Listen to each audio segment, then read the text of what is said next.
2025년 도쿄 히타치 본사 회의실에서 히타치 글로벌 라이프 솔루션 사업부를 매각하겠다는 충격적인 소식을 발표하였습니다.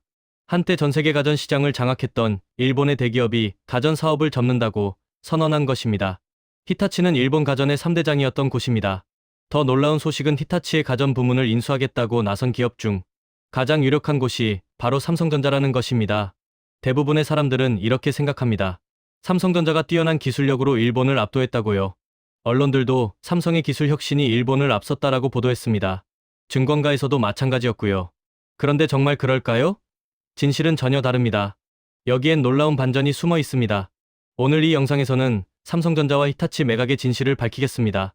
이걸 모르면 당신은 계속 속습니다. 끝까지 보시면 당신의 투자와 사업 판단을 완전히 바꿀 수 있습니다. 일본 가전의 황금 시대를 기억하십니까?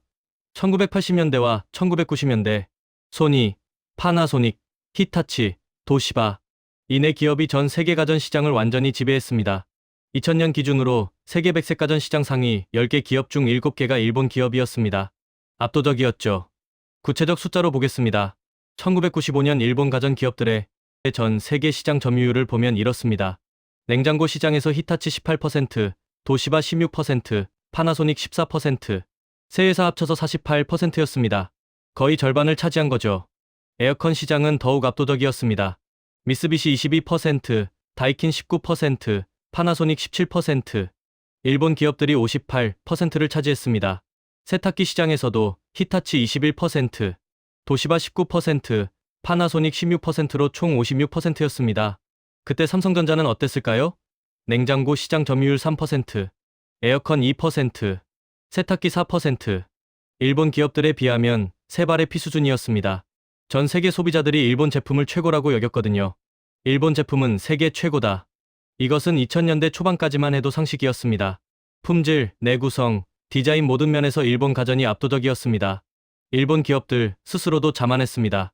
우리 기술이 최고니까 우리 방식대로만 하면 된다. 이게 일본 기업 문화였습니다. 그런데 2025년 현재 이 기업들은 거의 다 무너졌습니다. 도시바는 2017년 가전 사업 매각, 히타치는 2025년 매각 결정, 샤프는 2016년 대만 폭스콘에 넘어갔습니다. 소니만 간신히 버티고 있지만 게임과 엔터테인먼트로 방향을 완전히 틀었습니다. 가전은 포기한 거나 마찬가지죠. 무엇이 문제였을까요? 일본 경제 전문가인 와타나베 게이지 교수와 세종대학교 오사카 유지 교수의 분석을 종합해보면 세 가지 치명적 문제가 있었습니다. 첫 번째 문제는 장인 기질의 함정이었습니다. 일본 기술자들에게는 자인 기질이 있다고 호사카 교수는 말합니다. 소비자들이 별로 필요로 하지 않는 그러한 여러 가지 기능을 너무 많이 넣었어요. 고품질, 다기능. 그런데 역시 니즈와 맞지 않게 돼가지고 그러한 기능이 많아지면 많아질수록 가격도 더 올라가고요. 구체적 사례를 보겠습니다. 2010년 파나소닉이 출시한 냉장고 모델입니다. 가격이 350만 원이었습니다. 기능은 무려 7가지였어요. 야채실 온도 자동 조절, 냉동실 7단계 온도 설정, 문 열림 감지 센서, 음성 안내 기능, 습도 자동 조절, 냄새 제거 시스템, 에너지 절약 모드까지. 그런데 같은 시기 삼성 냉장고는 180만 원이었습니다. 기능은 3가지. 기본 냉장, 냉동, 간단한 온도 조절. 소비자들은 어느 것을 샀을까요? 당연히 삼성입니다. 일본 기업들은 우리 기술이 최고라는 자만에 빠져 있었습니다. 소비자 니즈는 완전히 무시했죠. 파나소닉 냉장고를 산 사람들 후기를 보면 이런 얘기가 나옵니다. 기능이 너무 많아서 사용법을 익히는데 일주일이 걸렸다. 설명서가 50페이지나 됩니다. 결국 기본 기능만 쓰고 있어요. 소비자들이 원한 건 복잡한 기능이 아니라 저렴하고 실용적인 제품이었거든요. 두 번째 문제는 수직 통합 모델의 한계였습니다. 이게 더욱 치명적이었어요. 히타치를 예로 들겠습니다. 히타치가 TV를 만든다고 칩시다. 그러면 TV에 들어가는 모든 부품을 히타치가 직접 만들어야 했습니다. 디스플레이 히타치 제품, 반도체 칩 히타치 제품, 나사 하나까지도 히타치 것이어야 했습니다. 호사카 교수는 이렇게 설명했습니다. 예를 들면 히타치라는 회사가 거기에서 스마트폰을 만들 때는 모든 부품이 히타치 거 아니면 어려워요. 이렇게 되어 있는 게 일본의 한계입니다. 왜 이렇게 했을까요? 우리 회사 제품이 최고니까 우리 것만 써야 한다. 이게 일본 기업 문화였습니다. 자존심의 문제였어요. 다른 회사 제품을 쓰는 건 자존심이 허락하지 않았습니다. 문제는 비용입니다. 모든 부품을 자체 생산하려면 엄청난 인력과 설비가 필요합니다. 연구개발비도 천문학적으로 들어갑니다. 결과는 제품 가격이 비싸질 수밖에 없었죠. 구체적 숫자를 보겠습니다. 2015년 기준 같은 스펙의 55인치 TV 제조원가입니다. 히타치 92만 원, 삼성 61만 원, 31만 원 차이였습니다. 이걸 어떻게 경쟁하겠습니까? 소비자들이 같은 성능이라면 당연히 더 싼 걸 사죠. 반면 삼성은 어떻게 했을까요? 삼성은 세계 최고의 부품을 찾아서 썼습니다. 디스플레이는 일본 샤프 것을 쓰기도 하고, 반도체는 자체 제작하고, 나사는 대만 것을 쓰기도 했습니다. 최고 품질, 최저 가격. 이것이 삼성의 전략이었습니다. 애플의 아이폰을 보면 더욱 명확해집니다. 호사카 교수가 지적한 대로입니다. 아이폰을 만들 때 그 아이폰 속에 들어가 있는 부품은 일본이 굉장히 많습니다. 그런데 일본에서 많은 부품을 수입해가지고 그것을 조립해가지고 거기에도 새로운 기술을 얹어놓고 아이폰이 만들어졌어요. 아이폰 1의 부품 구성을 보면 일본 부품 30%, 한국 부품 25%, 대만 부품 20%, 미국 부품 15%, 기타 10%였습니다. 최고의 부품을 전 세계에서 찾아서 조립한 거죠. 그런데 일본은 예를 들면 히타치라는 회사가 거기에서 스마트폰을 만들 때는 모든 부품이 히타치 거 아니면 어려워요. 그런데 아이폰 만들 때는 소니 것도 쓰고 히타치 것도 쓰고 도시바 것도 쓰고 여러 부품을 쓸 수가 있는 거잖아요. 그러나 일본은 견제하기 때문에 사실 제품으로 만들 때는 자신의 제품만 거기에 맞게 만들었습니다. 이게 일본 기업의 치명적 약점이었습니다. 회사 간 견제 때문에 호환성이 굉장히 약했어요. 심지어 중계기까지도 회사별로 달랐습니다. 호사카 교수의 설명을 들어보세요. 그때 그 중계기는 한국에서는 삼성이든 LG든 똑같았어요. 하나의 중계기로 모든 회사가 그 중계를 쓸 수가 있었거든요. 근데 일본은 아니었어요. 일본은 도시바이면 도시바의 휴대폰이면 도시바의 중계기만 사용할 수가 있었고, 또 소니의 휴대폰이면 소니의 중계기만 쓸 수가 있는 거예요. 결과가 뭐였을까요? 예를 들면 하나의 회사에 여러 회사의 휴대폰을 사람들이 갖고 있지 않습니까? 그러니까 그 회사 안에 여러 곳의 중계기가 엄청나게 달렸습니다. 이게 바로 일본 기업의 패단이었습니다. 이런 비효율성이 일본 기업의 근본적인 약점이 된 거죠. 세 번째 결정타는 스마트폰 혁명이었습니다. 2007년 아이폰 출시 이전까지 일본은 가라케 시대였습니다. 가라파고스 캣아이, 즉 갈라파고스 휴대폰. 일본 내수 시장에만 특화된 세계와 동떨어진 휴대폰이었습니다. 기능은 엄청 많았습니다. 호사카 교수의 설명을 들어보세요. 스마트폰이 나오기 이전에 일본에서는 가라케 가라파고스 캣아이라고 했어요. 이거는 스마트폰은 아니지만 일본식으로 엄청나게 발전시켰고 기능이 굉장히 많이 들어가 있었습니다. 자켓 소리까지 있는 그런 것이었는데 방송 시청, 전자 결제, 심지어 체온 측정까지 가능했습니다. 일본 기술자들은 자랑스러워했어요. 세계 어디에도 없는 고기능 휴대폰이라고 말입니다. 하지만 사용법이 복잡했습니다. 설명서를 봐야만 쓸 수 있었죠. 그런데 사실 우리 스마트폰을 구입해서 소리면책 같은 거 보지 않지 않습니까? 그냥 만지면 다 알 수가 있어요. 그러나 일본의 가라케라는 휴대폰은 뭐 일본 사람에게는 맞는지 모르지만 소리면책을 하나하나 보면서 작동시켰어요. 그런데 아이폰이 나왔습니다. 설명서 필요 없습니다. 만지면 바로 알 수 있습니다. 직관적 조작이 가능한 거죠. 일본 소비자들도 아이폰으로 갈아탔습니다. 가라케는 순식간에 구식이 되어버렸어요. 일본 기업들이 스마트폰을 만들려고 했지만 똑같은 실수를 반복했습니다. 소니 스마트폰은 소니 부품만 써야 한다. 히타치 스마트폰은 히타치 부품만 써야 한다. 자사 부품만 고집한 거죠. 예를 들면 히타치라는 회사가 거기에서 스마트폰을 만들 때는 모든 부품이 히타치가 아니면 어려워요. 이렇게 되어 있는 게 일본의 한계입니다. 그런데 아이폰 만들 때는 소니 것도 쓰고 히타치 것도 쓰고 도시바 것도 쓰고 여러 부품을 쓸 수가 있는 거잖아요. 반면 애플은 전 세계 최고 부품을 조합했습니다. 결과적으로 2025년 현재 일본 스마트폰 기업은 거의 전멸했습니다. 소니가 간신히 명맥을 유지하고 있지만 세계 시장 점유율 1% 미만입니다. 하지만 이것만으로는 설명이 안 됩니다. 일본 기업들의 몰락에는 더 큰 배경이 있었어요. 바로 미국의 압박이었습니다. 1980년대 중반 일본 반도체 기업들이 세계 시장을 장악했습니다. 세계 반도체 기업 톱 10 중 6개가 일본 기업이었어요. NEC, 도시바, 히타치, 후지스, 미쓰비시, 마쓰시타. 이들이 세계 반도체 시장의 60%를 차지했습니다. 미국이 가만히 있을 리 없었습니다. 1985년 플라자 합의를 통해 엔화 가치를 급격히 올렸습니다. 호사카 교수의 설명입니다. 1980년대에는 그 환율 문제로 플라자 합의가 이루어져 가지고 일본 엔화가 1년 만에 2배 정도로 올라버렸어 가지고 구체적 숫자를 보면 이렇습니다. 1달러 240엔이었던 환율이 1년 후 120엔이 됐습니다. 일본 제품 가격이 순식간에 2배로 뛴 거죠. 미국 시장에서 일본 제품의 가격 경쟁력이 완전히 사라졌습니다. 여기서 끝이 아니었습니다. 1986년 슈퍼 301조라는 미국의 통상법이 등장했습니다. 호사카 교수가 설명했죠. 슈퍼 301초라는 미국의 통상법이 있습니다. 그 통상법으로 미국은 1986년에 일본의 반도체가 이거는 불법적인 방법으로 세계적인 시장 점유율을 얻고 있다. 이런 식으로 하여서 상당한 불만을 표시했습니다. 미국의 압박은 구체적이었습니다. 일본은 미국 반도체의 일본 시장 점유율을 20% 이상으로 보장해야 했어요. 그래서 그때도 일본은 미국 쪽의 요구를 거의 수용하여서 일본 내 미국 반도체를 20% 이상으로 시장 점유율을 늘려주었습니다. 이것은 자유무역 원칙에 완전히 위배되는 것이었습니다. 그러나 이것은 사실 특히 자유무역주의라는 세계의 흐름에 반하는 것이었기 때문에 이것은 세계의 많은 그 나라들에게 되면 상당히 비난을 일본이 받아야 되는 미국도요. 그런 내용이었기 때문에 비밀리에 진행시켰습니다. 하지만 일본은 받아들였습니다. 미국의 압박을 거부할 수 없었기 때문이죠. 호사카 교수는 이유를 명확히 설명했습니다. 아무래도 일본이 미국한테는 상당히 약합니다. 여러 가지 미국 측의 요구가 있으면 일본은 기본적으로 다 받아들이는 그러한 체질이 있습니다.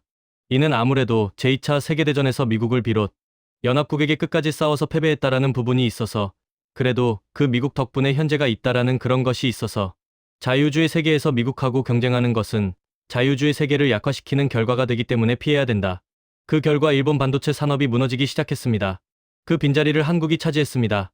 삼성과 SK하이닉스가 메모리 반도체 시장을 장악한 거죠. 이런 것들이 있어가지고 그래도 일본은 그 말하자면 미국이 말하면 거의 모든 불리하게 되는 부분도 수용했기 때문에 결국은 일본의 가전제품뿐만이 아니라 산업적인 부분이 굉장히 발전했지만 어딘가에서 한계가 와 가지고 몰락하기 시작합니다. 또 다른 문제가 있었습니다. 플랫폼 사업의 실패였어요.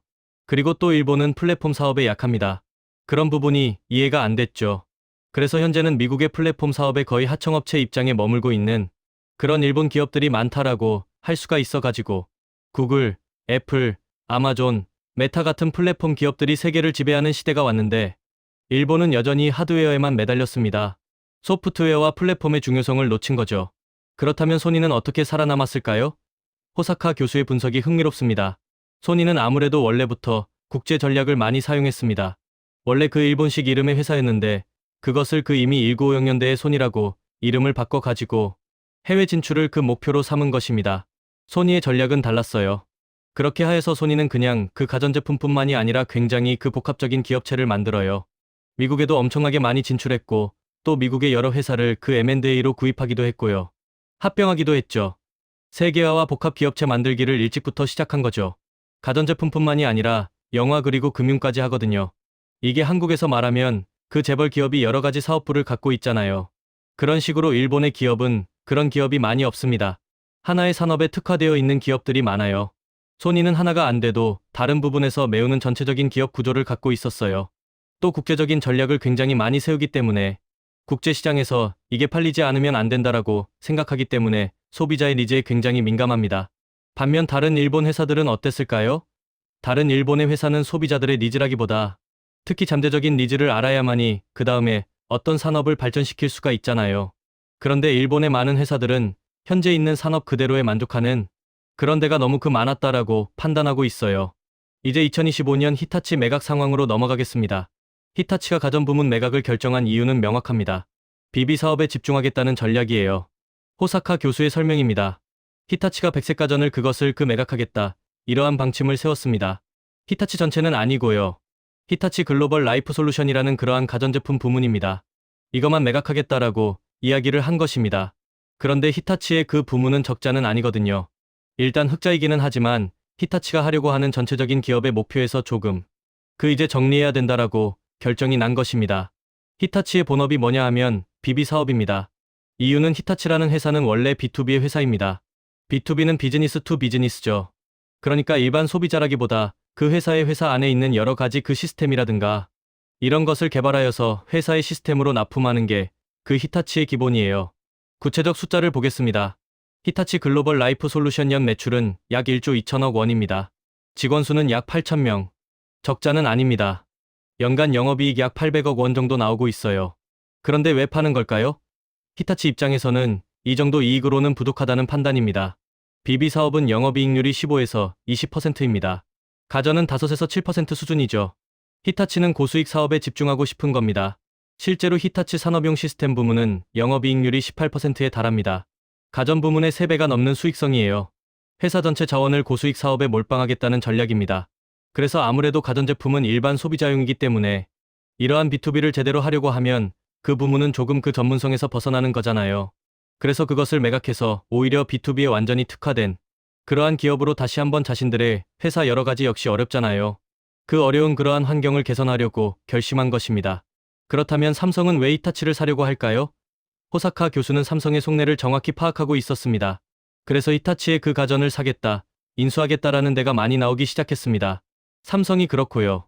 LG도 그렇고 기타 중국의 회사도 있고요. 꽤 많은 회사가 히타치의 가전제품을 인수하겠다, 이렇게 이야기를 했습니다. 그것이 결정되는 것은 이달 아니라고 합니다. 어떻게 되는지는 아직은 모르겠습니다마는 그러나 그 중에서 삼성이 굉장히 유력하다 이렇게 알려져 있고 삼성 자체가 굉장히 적극적이라고 합니다. 삼성이 적극적인 이유가 있습니다. 첫째, 일본 시장 진출입니다. 호사카 교수의 분석입니다. 그 이유는 삼성은 사실상 2007년쯤에 일본 내에서의 여러 가지 그 산업의 확산이 굉장히 그 한계를 느꼈다라는 것으로 알려져 있습니다. 일본은 삼성에게 악몽의 시장이었어요. 2007년 삼성은 일본 시장에서 철수를 검토할 정도로 고전했습니다. 이유는 간단합니다. 일본 소비자들은 일본 브랜드를 압도적으로 선호하거든요. 2023년 기준 일본 가전 시장에서 외국 브랜드 점유율은 고작 12%입니다. 88%가 일본 브랜드예요. 이 장벽을 뚫는 건 거의 불가능에 가깝습니다. 하지만 히타치 브랜드를 인수하면 어떻게 될까요? 그래서 삼성의 희망으로서는 히타치의 브랜드명 히타치는 그 혹시 매각한다 하더라도 5년간은 자신들의 브랜드명을 사용해 달라는 조건을 내세우고 있거든요. 삼성 입장에서는 완벽한 조건입니다. 히타치 제품이라는 이름으로 일본 시장에 진출하는 거죠. 그래서 그것을 수용해가지고 히타치의 브랜드명으로 사실상 삼성이 다 만드는 거잖아요. 그렇게 하면서 히타치하고 협력하면서 어떤 면에서는 그 일본 안에서의 토대를 그렇게 마련하고 있고 그것을 하고 싶다는 욕구가 굉장히 높은 것이 삼성으로 알려져 있기 때문에 실제로는 삼성이 만들지만 일본 소비자들은 히타치 제품이라고 생각하고 삽니다. 5년 동안 일본 시장에 안착한 후 서서히 삼성 브랜드로 전환하면 되는 거죠. 이건 트로이의 목마 전략입니다. 일본 브랜드 안에 숨어서 들어가는 거예요. 둘째, 생산시설과 유통망입니다. 히타치는 일본 전국의 생산 공장과 서비스 센터를 보유하고 있습니다.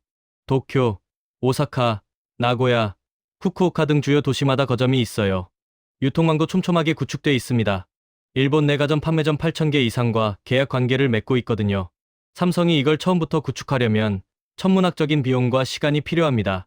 최소 10년, 비용은 3조 원 이상 될 겁니다.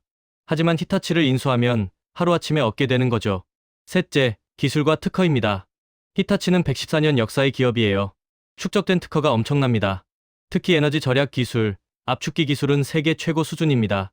히타치 냉장고의 인버터 압축기는 에너지 효율이 경쟁사 대비 20% 이상 높아요. 삼성은 이 기술들을 전 세계 제품에 적용할 수 있습니다. 한국, 미국, 유럽에서 판매하는 삼성 냉장고에 히타치 기술을 넣는 거예요. 제품 경쟁력이 즉시 올라갑니다. 인수 비용은 얼마나 될까요? 업계 추정치는 약 5조 7천억 원입니다. 삼성 입장에서는 큰 돈이 아니에요. 연구개발비로 매년 30조 원을 쓰는 회사거든요. 5조로 일본 시장 진출권과 기술, 생산시설, 유통망을 다 얻는다. 엄청난 거래입니다. 호사카 교수도 확신했습니다. 결과는 아직은 모르겠습니다마는 삼성이 굉장히 히타치의 가전 부문을 인수할 유력한 회사로 그렇게 이야기가 되고 있습니다. 그런데 여기서 놀라운 일이 또 벌어집니다. 2025년 12월 일본 정부가 또 다른 폭탄 발표를 했습니다. 중국으로의 포토레지스트 수출을 사실상 중단한다는 거였어요. 포토레지스트가 뭡니까? 반도체 제조 과정 중 노광 공정의 필수 소재입니다. 웨이퍼 위에 회로 패턴을 그릴 때 이 물질을 바르고 빛을 쏘면 패턴이 새겨집니다. 포토레지스트 없이는 반도체를 만들 수 없어요. 사진 현상하는 원리와 똑같습니다. 빛에 반응하는 화학 물질이죠. 일본이 전 세계 시장의 90% 이상을 장악하고 있습니다. JSR, 도쿄공업, 시네츠화학 이 세 회사가 독점하다시피 하고 있죠. 특히 첨단 공정에 쓰이는 EUV용 포토레지스트는 일본이 거의 100% 장악하고 있어요. 일본 이시바 총리가 2025년 12월 발언했습니다. 중국이 대만을 침공하면 일본 생존이 위협받는다. 그리고 며칠 후 일본 정부는 중국으로의 포토레지스트 수출을 사실상 중단했습니다. 일본이 중국의 수출을 중단하면 어떻게 될까요? 중국 반도체 기업들이 타격을 받습니다. SMIC, YMTC, 화흥반도체, 이 기업들이 생산을 제대로 못하게 됩니다. 단기적으로는 재고로 버틸 수 있어요. 하지만 3개월, 6개월 지나면 생산 차질이 불가피합니다. 그럼 그 빈자리는 누가 채울까요? 삼성전자와 SK하이닉스입니다. 구체적으로 보겠습니다. SMIC는 주로 중국 내수 시장을 담당합니다. 중국 팹리스 기업이 3,500개가 넘어요. 화웨이, 샤오미, OPPO, 비보 등 중국 스마트폰 기업들이 다 SMIC에 주문하죠. 그런데 SMIC가 생산을 못하면 삼성 파운드리와 TSMC로 주문이 갑니다. 물론 미국의 대중 제재 때문에 첨단 칩은 중국에 못 팝니다. 하지만 성숙 공정 칩은 가능해요. 28나노, 40나노 이런 칩들이죠. 스마트폰, 가전, 자동차에 들어가는 칩들입니다. 2025년 3분기 삼성 파운드리는 여전히 적자였습니다. 분기당 약 1조 원 손실이었어요. 하지만 4분기부터 반전 신호가 보이기 시작했습니다. 신규 주문이 증가하고 있거든요. 중국 기업들이 삼성에 러브콜을 보내고 있는 거예요. YMTC와 CXMT가 생산을 줄이면 메모리 공급이 감소합니다. 당연히 가격이 오르죠. 2025년 5월부터 12월까지 디램 가격이 5배 올랐습니다. 8기가 디램 모듈 가격이 5월에 2만 원이었는데 12월에는 10만 원이 넘어요. 256기가 SSD 가격도 3만 원에서 8만 원으로 뛰었습니다.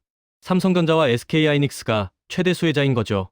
삼성전자 3분기 실적을 보면 영업이익 12조 원, 그중 반도체 부문이 7조 원입니다. 2분기 대비 2배 이상 증가했어요. 주요 원인은 디램 가격 급등입니다. 단가가 올라가면서 삼성의 수익성이 급격히 개선된 거죠. 일본의 대중 제재가 한국 반도체 기업에 반사이익을 준 셈입니다.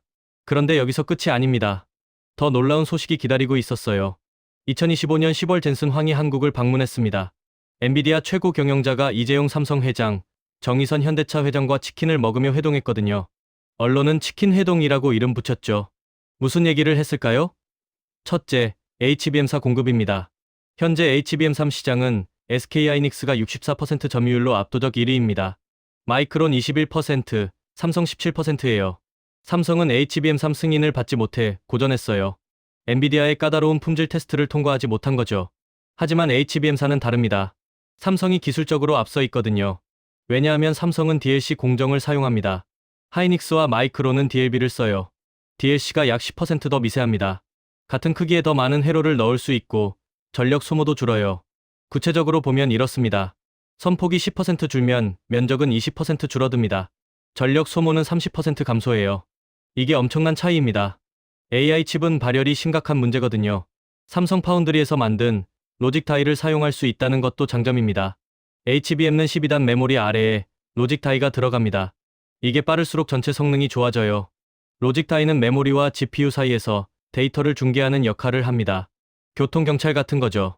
삼성 파운드리 4나노는 TSMC 3나노보다 훨씬 빠릅니다. TSMC 3나노는 속도가 초당 10기가인데 삼성 4나노는 15기가예요. 50% 빠른 거죠.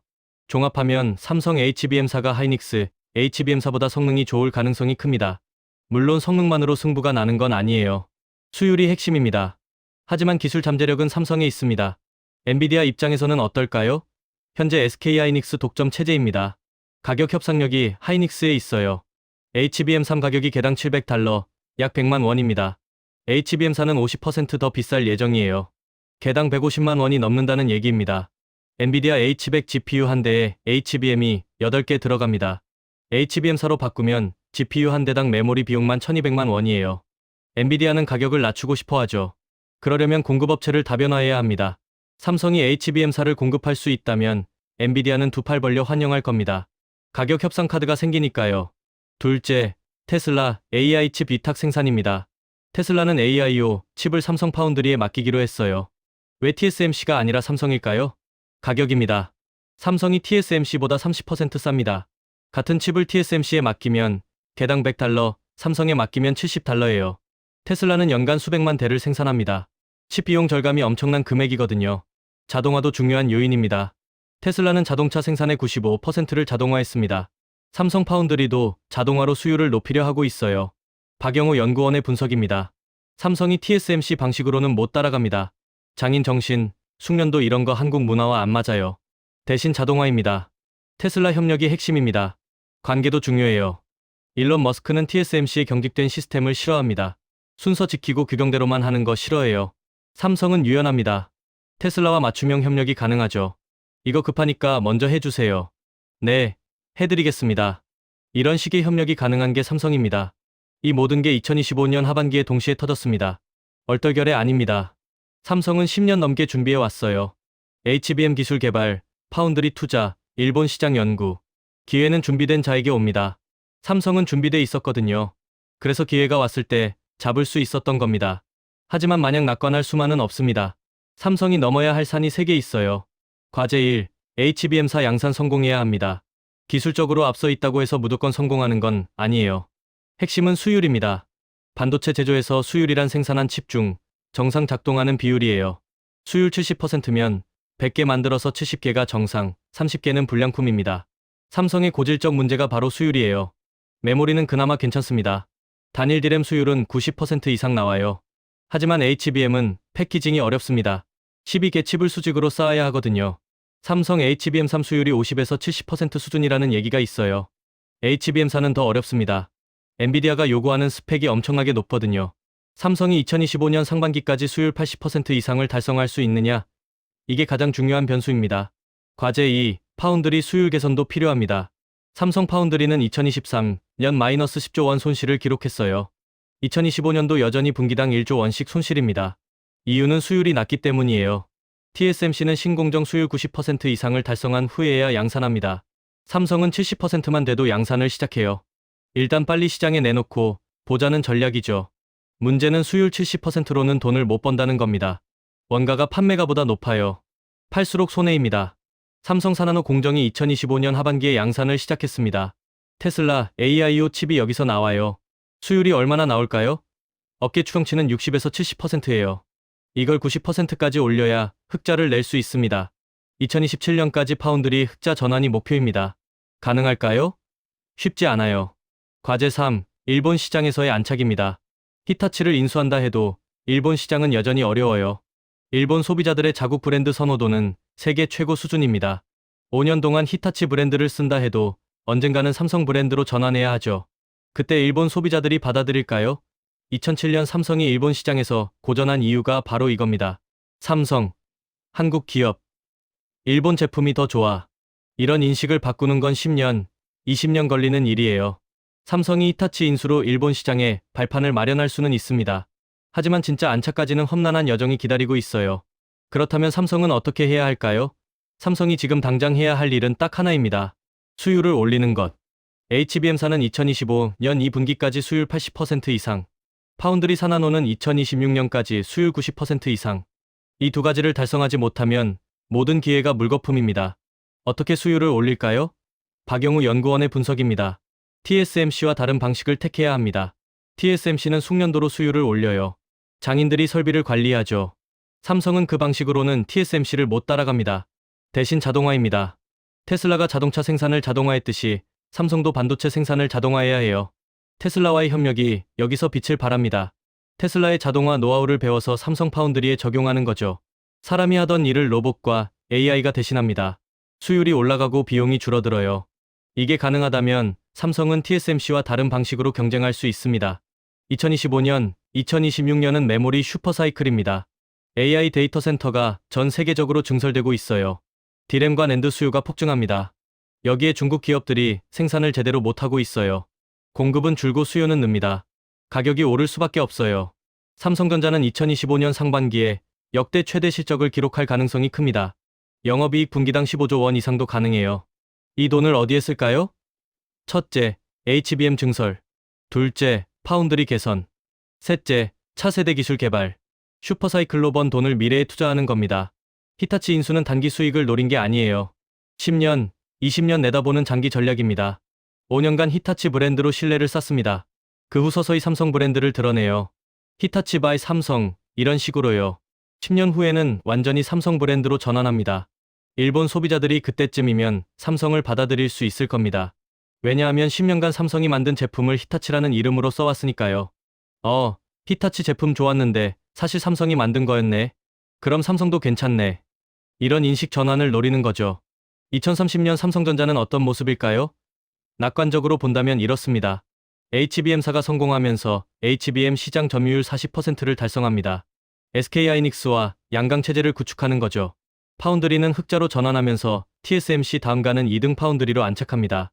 일본 시장에서도 뿌리를 내려 가전시장 점유율 20%를 달성해요. 메모리 슈퍼사이클이 이어지면서 연 영업이익 60조 원 시대에 돌입합니다. 주가는 현재 6만 원대에서 12만 원까지 갈 수 있어요. 반대로 비관적으로 본다면 이렇습니다. HBM사가 실패하면서 하이닉스 독주가 계속됩니다. 삼성은 2등에 고착되는 거죠. 파운드리는 적자가 지속되면서 2027년에도 흑자 전환을 못합니다. 심지어 사업부 매각까지 검토하게 돼요. 일본 시장도 실패합니다. 히타치를 인수했지만 시너지를 못 내면서 손실만 누적됩니다. 메모리 가격도 2026년부터 다시 하락하면서 불황이 와요. 실적이 악화됩니다. 주가는 4만 원대까지 내려갈 수도 있어요. 현실은 둘 사이 어딘가일 겁니다. 삼성이 HBM사와 파운드리 중 최소 하나는 성공시킬 것으로 봅니다.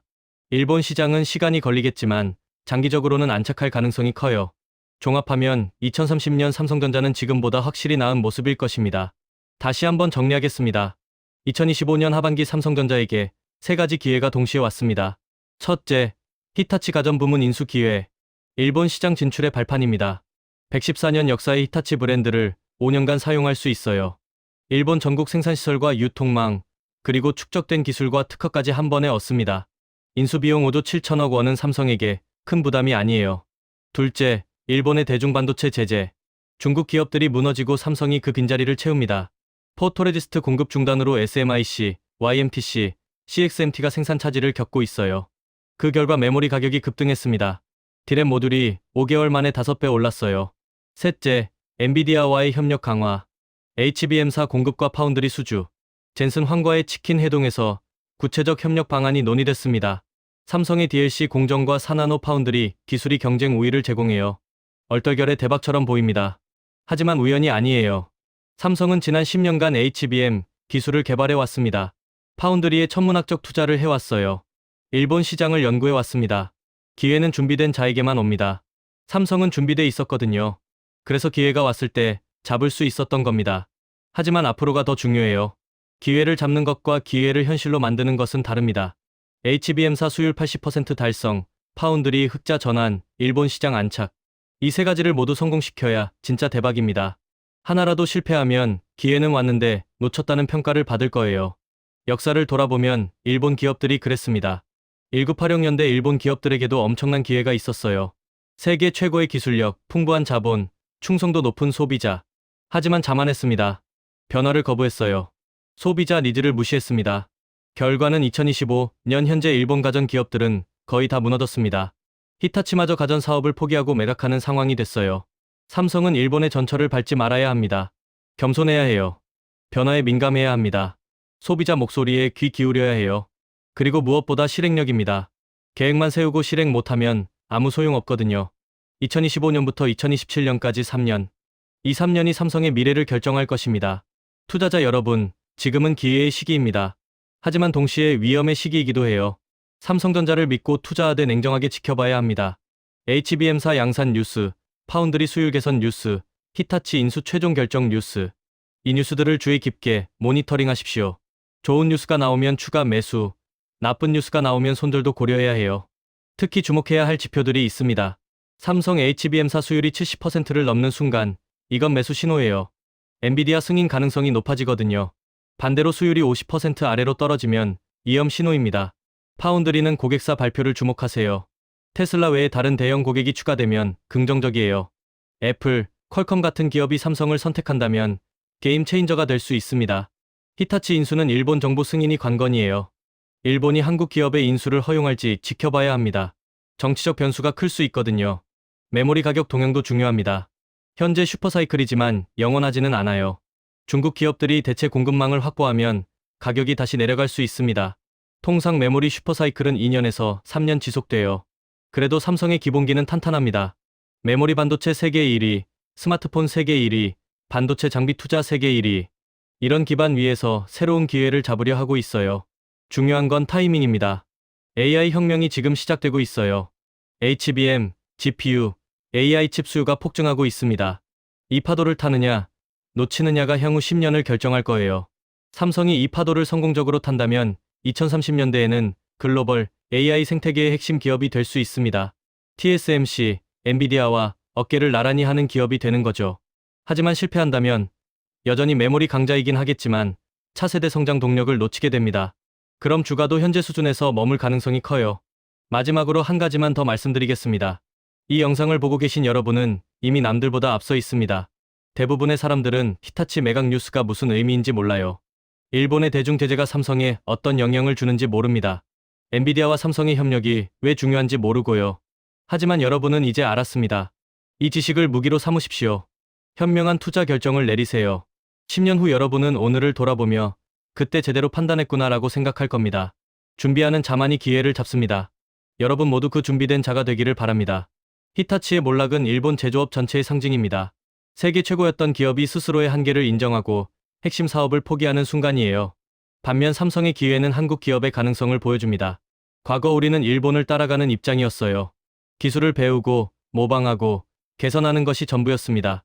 하지만 이제는 다릅니다.